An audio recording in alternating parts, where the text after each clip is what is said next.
So this morning I've got John Marks of C&M Kitchen Engineering, who's in the business spotlight. John, thank you so much for joining me. You're welcome. So let's just start off with a bit of an introduction to yourself and C&M Kitchen Engineering. What is it that you do? Well, at C&M Kitchen Engineering, we are primarily a service and repairs company for commercial kitchen equipment, and we cover from Dundee up to Inverness, and it's primarily the hospitality business, so pubs, clubs, hotels, restaurants, but it's also care homes, local authorities, NHS, and so on. And we also do a certain amount of commercial kitchen design, whether it's just a refurbishment or creating a new space within a kitchen or a complete new build. We have, as a company, we have quite a good track record in that, and a successful one.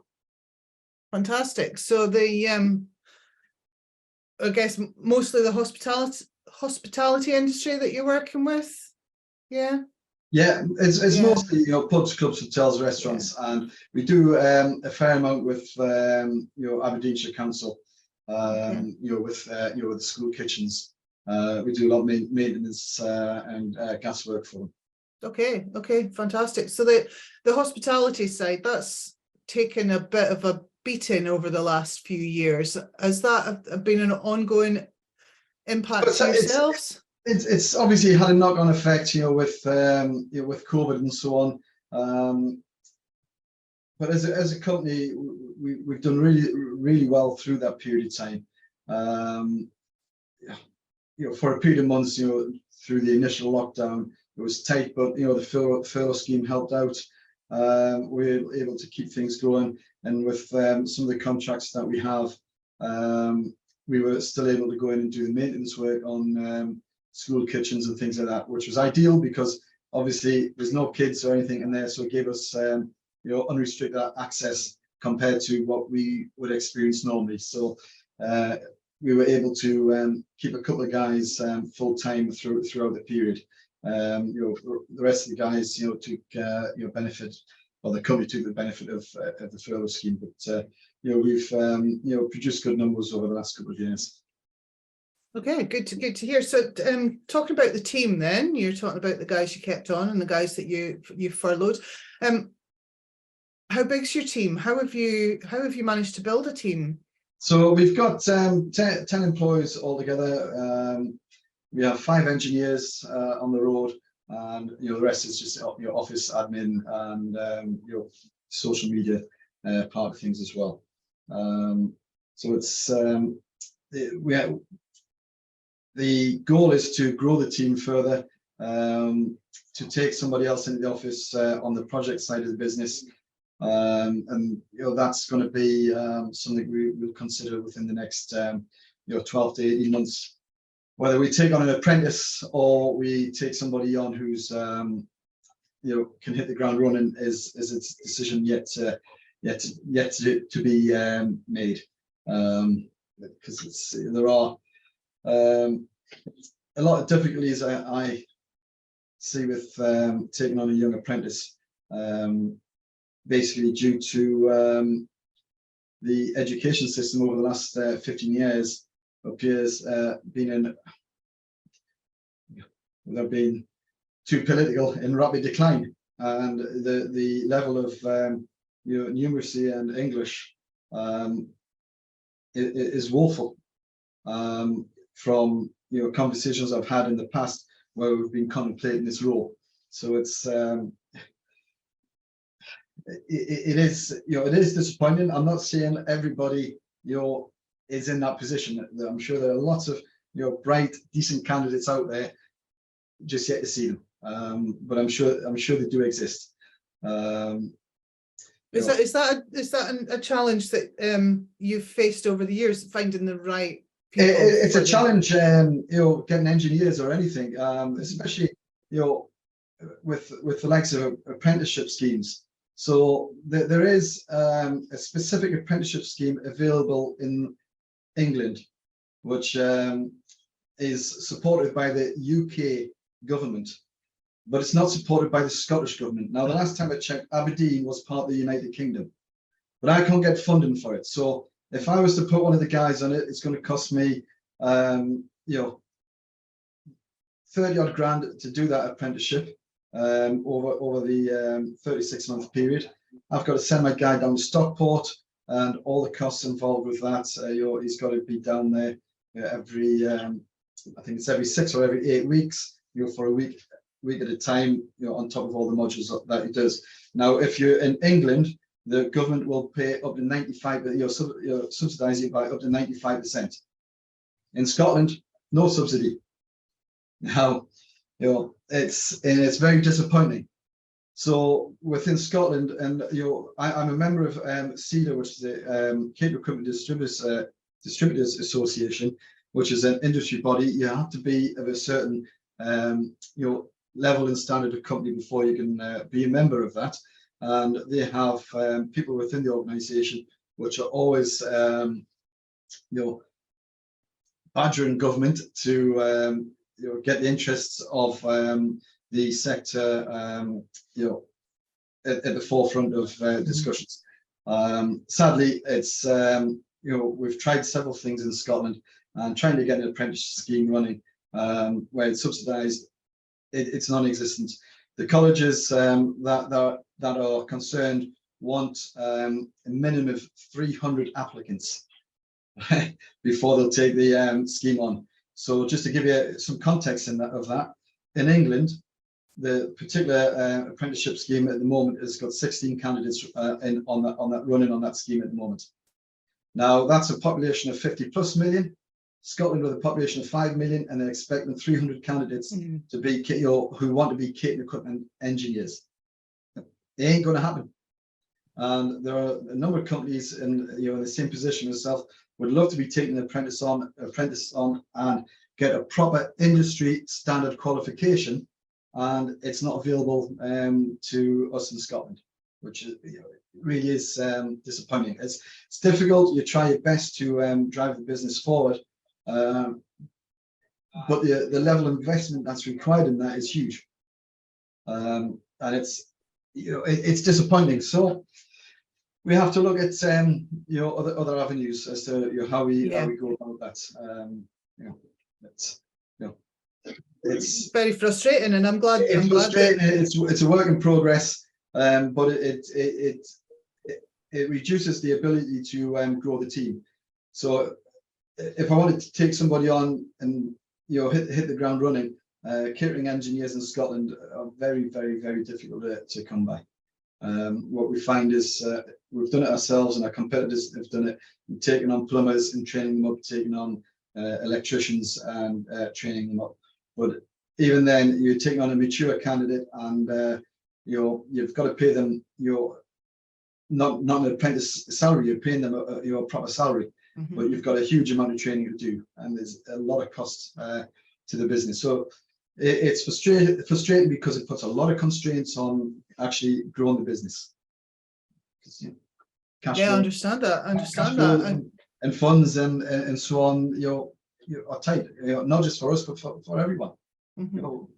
We're in a situation with the media-driven cost of living crisis. There is a cost of living issue, but people out there can still find the money to go out and drink and get the nails done and things like that. I do like that term, the media-driven cost of living crisis, the media-driven cost of doing business crisis. Yes. Yeah, I mean, I don't, not for a second do I think that there are people struggling, and there are, but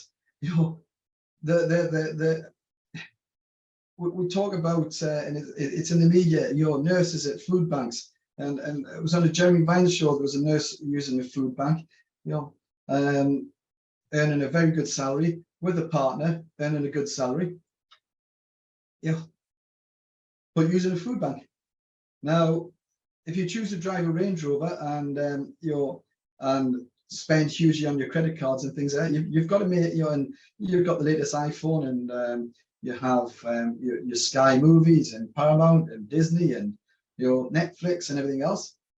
Surely all those have to take a back seat if you Good can't food. feed yourself. Yeah. But it's you're talking salaries of 40 odd thousand, and your partner was on a similar salary, £80,000, your joint income, and using a food bank. And it's all over the Jeremy Vine show and everything else. It's there.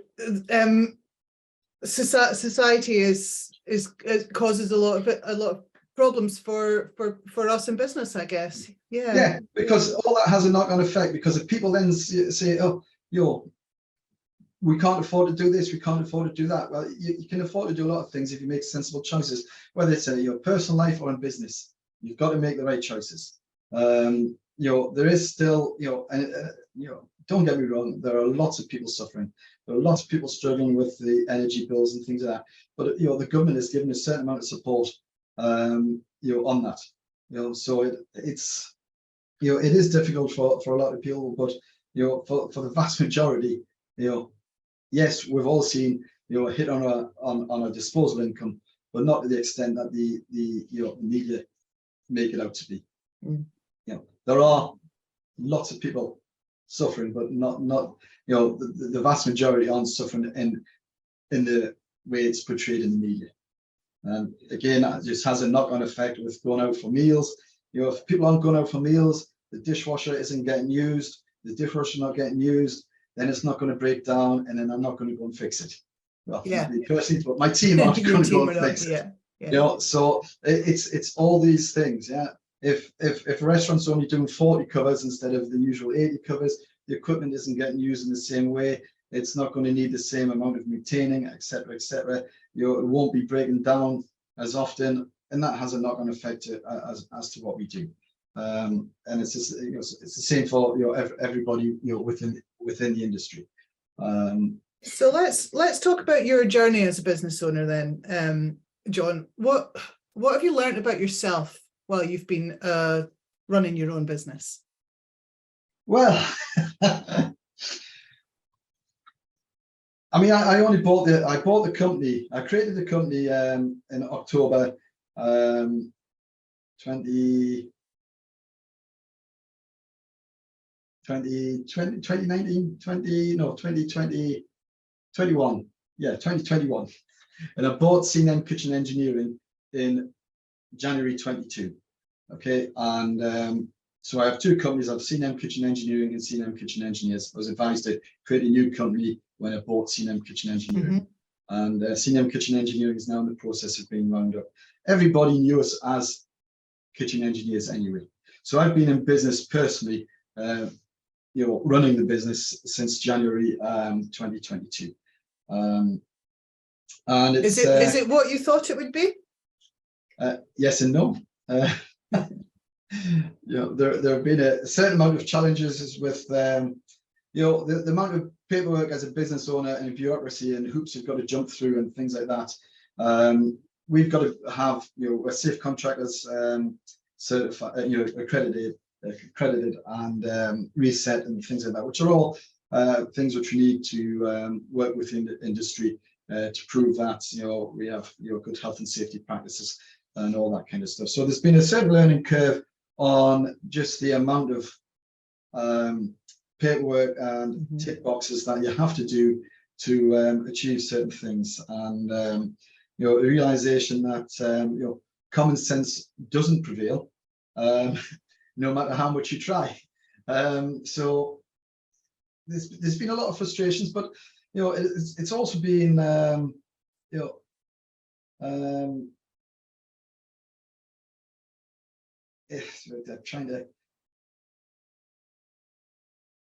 it's allowed me to grow as a person, right?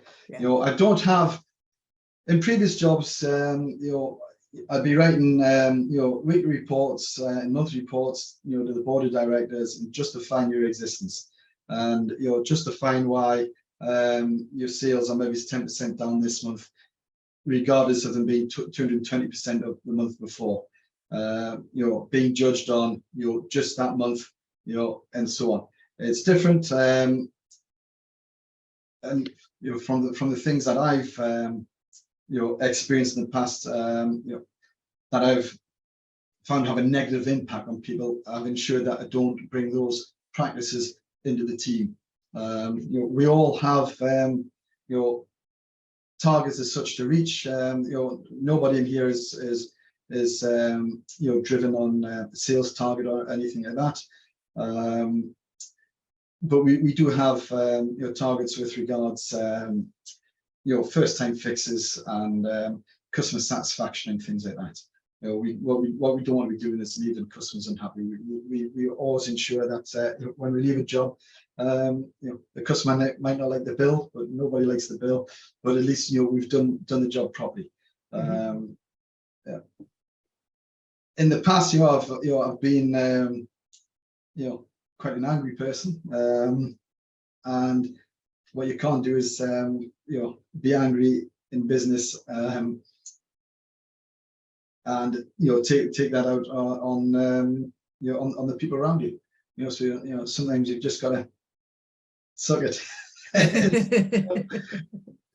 So do you think business ownership is good to help with learning anger management? That's an interesting one. Yeah, absolutely.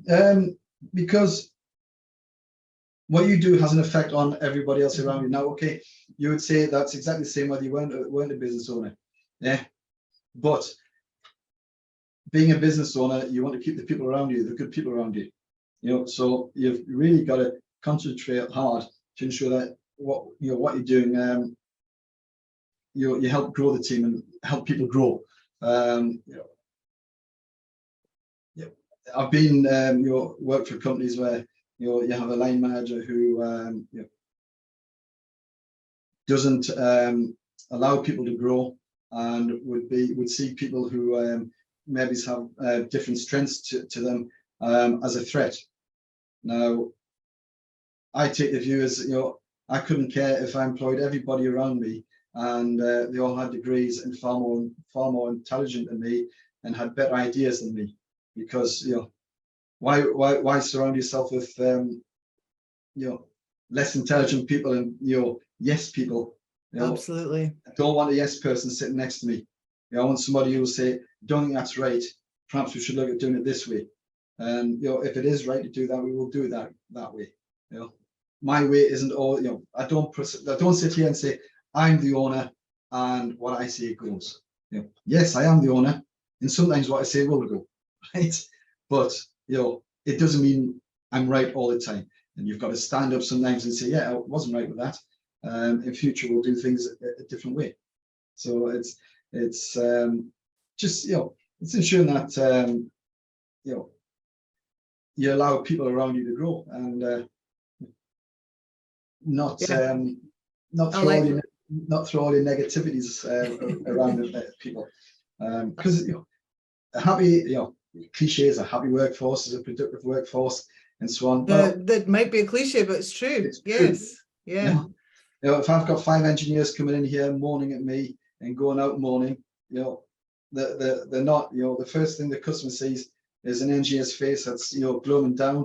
I'd rather they were seeing a happy engineer, and they'll go that extra mile for you.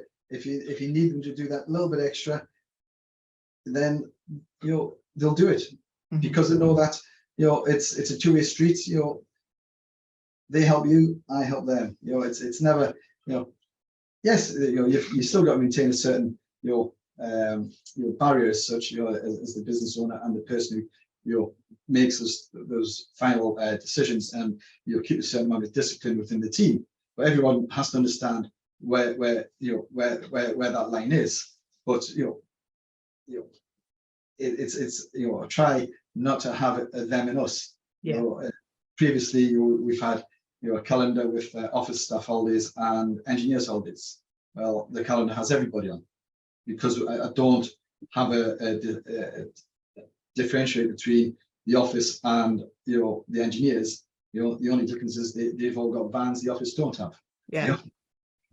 There's no reason why they should be on a different calendar. Just as important to the success of your business. Yeah. I like that. I really like that. A good message. So John, if you could go back to your 18-year-old self, what would you say to him? Well, seriously on that one, I would say eat less. And I know that's not business related or anything like that, but that's just from a health point of view. So, I'm sitting here, and I look pretty fit, and that's because I am pretty fit. I work out 3 days a week at the gym these days, but that's a direct result of having a heart attack 4.5 years ago. Had 3 stents fitted. I used to be 18 stone, and a big round face along with a big round body, and I'm not that now. I wouldn't really change much with what I've done. I don't think I've done anything bad with regards to work decisions or anything like that. And mistakes that you've made in work, you learn from them, and as long as you learn from your mistakes, it makes you a better person and a better person in business as well. So there's not a lot I would go back and say you need to change this and change that. But what I would say is, don't eat as much. I like the other part as well, though, that don't be afraid of your mistakes. They're for learning from. So exactly. You could go back and look at every mistake you've made and say, well, we'll not do them again. But you'll only make some other mistakes which you learn from. So none of us are perfect, no matter how many of us sit here and think we are perfect. None of us are perfect. We all got to learn from the mistakes, learn not to make them again, and learn that everybody's different. So it's so going back looking at the 18-year-old self, I don't think there's much I would change. That's brilliant. Apart from the health side of things. But yeah, that's a brilliant reflection. I like that. Got a second chance. So we'll learn. We learn from that and continue. So just to finish up then, John, what do the next 5 years hold in store for CM Kitchen Engineers? Well, so I mean, basically, what I want to be doing is growing the company, especially the project side of the business. So the engineering side of the business, sustains itself. If we didn't do another project, we'd still make money, but growth wouldn't be a huge amount of growth. It wouldn't hit my long-term goal of a slightly earlier retirement. The project side is the side that I'm heavily involved with, because it's myself that does all the drawings and all the kitchen designs and everything else.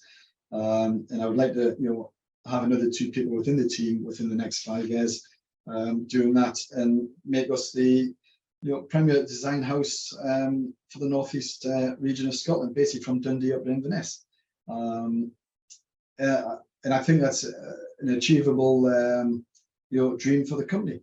And if we do that, it allows future growth and prosperity for everybody involved within the company. Because I believe in rewarding people for for their efforts. I have 10 people at the moment working for me, as people would say, but as far as I'm concerned, they work with me. It's as I've said already, it's not a them and us. There eventually is becomes a them and us when it comes to certain financial things, but at the end of the day, I work with everybody in the team. And I try to just get away from you work for me, we work together, and again that helps everybody within the team to give the best. And if they're giving the best, then that means we give the best to our clients, and that's what helps give the growth to the company, because the referrals, a great company to work for.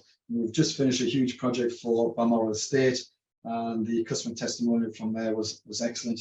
We're now doing another smaller project at Balmoral Estate, and hopefully many more to come. I like to think most people we work with get on well with us, but it's to really grow the company on the project side of the business. Because that's because that side of it is what I enjoy. I enjoy. If you're not doing what you're if you're not doing something you're enjoying, then yeah, exactly. I mean, sometimes I think on my business card, I should have dream maker, because you've got somebody who's going to be opening up a new cafe or a new restaurant. That's their dream, and they've got a goal in life, and they want to, if it's a restaurant, they're putting the food out to people, and they want people to have a great experience when they come to the restaurant. The only way to do that is to have a good kitchen behind them, right? And I'm part of that, part of their dream.